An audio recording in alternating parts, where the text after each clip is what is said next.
Rocky the Man. Everyone who knew Rocky loved him in a different way. We never knew why we loved him. He just drew us into the biggest heart in the universe.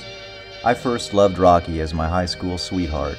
At that tender age, I will have to say the attraction was to the external part of him. He was beautifully built, powerful neck, shoulders, and arms, a little butt, girls, packed into jeans. His attire at school was always the same.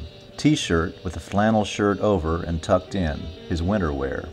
Then in the summer, a t-shirt that was always stretched over all those muscles. He was one handsome guy. Though we each married someone else, had children, and lost touch, there was always a place in our hearts reserved for one another. It was 40 years later that he would come back into my life at a high school reunion. Until that time, we had been invisible to one another. The class had no address for him all those years, and not one of us ever knew what happened to Rocky. God has such perfect timing. I am still amazed that we ever found one another again. Within the span of 4 years, we were both widowed and alone. It was God's gift to bring us back together eventually. We had almost 6 years together. There are no words that could describe our joy on this, our wedding day. The years have been all too short for this world, but will go on forever in the next. We didn't lose Rocky. He didn't pass away.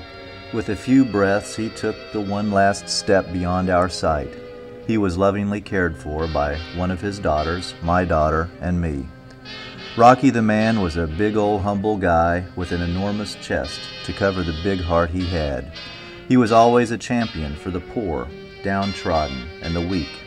He was a simple man of few words, but if you hung around a little bit, you would learn an awful lot about character.